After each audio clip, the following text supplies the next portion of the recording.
지금 연초에 5.2% 정도 됐던 소비자 물가 상승률이 지금 이 3%대까지 떨어졌어요. 그리고 한은 같은 경우는 향후에 이제 뭐 기저효과나 여러 가지를 감안했을 때 2%대까지 떨어졌다가 결국 연말에는 한 3% 전후로 예상을 좀 하고 있는 것 같은데, 그러면서 물가의 어떤 불확실성은 여전하다라고 보면서 어떤 기준금리 인하에 대해서는 좀 손사래를 치고 있단 말이에요. 이런 상황에서 어떤 정부가 지금 물가에서 경기로 정책을 전환하는 게 한은과는 또 상충될 수 있는 부분이 있다고 봐야 되는 건지도 여쭤보고 싶거든요.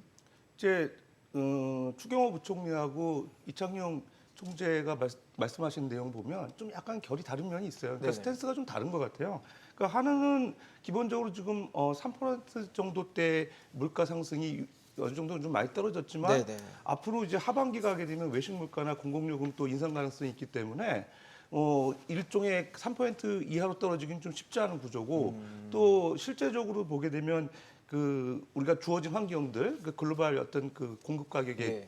상승 이런 부분들까지 염두에 두게 되면은 그 물가가 떨어질 개연성이 높다고 보시는 않은 것 같아요. 근데 정부의 입장에서는 뭐 희망사항인지 모르겠는데 네네. 어쨌든 지금 3.3%까지 떨어졌으니까 조금만 더 이렇게 물가 관리를 잘하면은 2%대까지 떨어질 수 있지 않을까. 목표치가 2%니까 그러면 이제 근접할 경제 수 있지 성장을 않을까. 또 동력으로 또 이용할 수 있다. 이런 좀 낙관적인 견해를 갖고 있는 것 같아요. 그러다 보니까 좀 결이 틀린데 실질적으로 보면은 정부의 판단이 뭐 옳기를 바라는 거죠. 그럼에도 불구하고 이렇게 대외 환경이 녹록지 않거든요. 그게 녹록지 않고 특히 우리나라 같은 경우도 지금 아까 말씀드린 바와 같이 그 과거의 생필품 물가가 이제 이제 올해 1년만 보면 이제 뭐 전년 대비 7%, 그다음에 그 뭐 가공식품 물가 같은 경우도 7.3% 이렇게 한 자릿수지만 네. 이게 몇 년을 보게 되면 누적적으로 오르고 있거든요.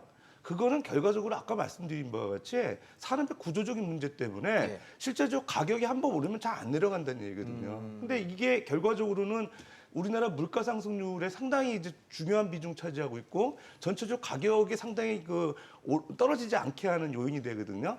그렇다고 그러면은 이제 한국은행에서 바라보는 전망이 조금 더 현실적이지 않을까 이렇게 봤을 때 일종의 이제 정부나 한은이 조금 공통적인 어떤 물가에 대한 그 전망에 대한 예. 스탠스를 가지고 뭐 어쨌든 뭐 중앙은행이 독립적인 역할을 하지만 좀 정책에 있어서만큼은 좀 엇박자 나지 않는 쪽으로 가야 물가 관리에 좀 도움이 되지 않을까 생각됩니다. 허 교수님 어떠세요? 한은과 정부는 좀 그러니까 동상이몽을 하고 있는 상황일까요? 뭐 아예 엇박자가 나는 생각을 하고 있다고 보지는 않는데요. 예. 그럼에도 불구하고 좀 저희가 조금 더 깊이 보면 이런 게 있습니다. 그 한은에서 최근에 한 얘기 중에 물가 중심의 통화 정책을 계속해서 하겠다라고 이제 물가 설명했다 얘기를 이제 했는데요. 네. 그 물가 중심의 통화 정책이라는 게 이제 금리를 당분간은 동결하는 쪽으로 가겠다라는 얘기처럼 이제 들리거든요. 인하는 하지 않겠다. 네, 인하는 하지 네. 않겠다라는 얘기. 그러니까 결국은 이런 거죠. 물가가 생각보다 한은이 생각하는 경로대로 지금 잡히고 있는 거는 같은데 그렇다면 결국은 우리가 금리를 뭐 미국처럼 막 미국은 금리를 계속해서 최근 들어서 올렸었지 않습니까? 미국은 우리보다 인플레이션도 훨씬 더 높고 그렇죠. 노동시장도 잘 식지 않고 있고 뭐 조금 전에 이제 조금 이따가 얘기할지 모르겠지만 캐나다나 호주도 금리 멈췄다가 다시 올리고 네. 그런데도 사실은 지금 되게 노동시장이나 이런 쪽이 뜨겁고 소비 쪽에서 다시 수요 쪽에서 지금 튀어 올라오는 부분이 있거든요. 그러니까 여러 가지 우리랑 좀 다른 상황이므로 우리는 지금 동결로 가는 것 자체가 굉장히 우리가 물가 중심의 통화 정책인 것이다라는 뉘앙스로 얘기를 한 것으로 저는 들었거든요. 네네.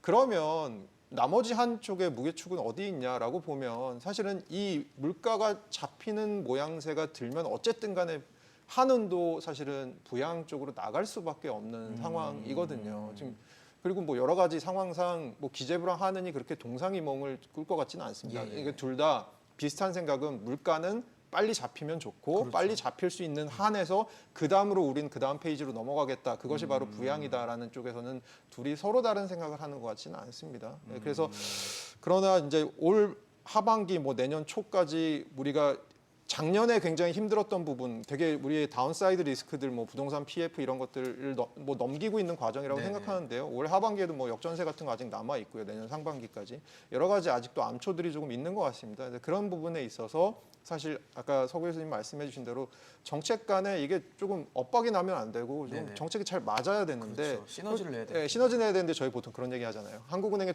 중립성이 있으니까 네. 한국은행은 한국은행 스스로 독야 청청해야 돼. 근데 사실은 외국의 학자들이 얘기하는 중립성을 들어보면 그것이 중립성이 아닐 가능성이 크거든요. 아. 얘기를 해야 될 땐 얘기를 할 수 하는 있는 게. 게 중립성이고 그게 독립성이라는 거죠. 그래서 그런 측면에서는 조화로운 정책이 지금은 어느 때보다도 요구되는 때인 거죠.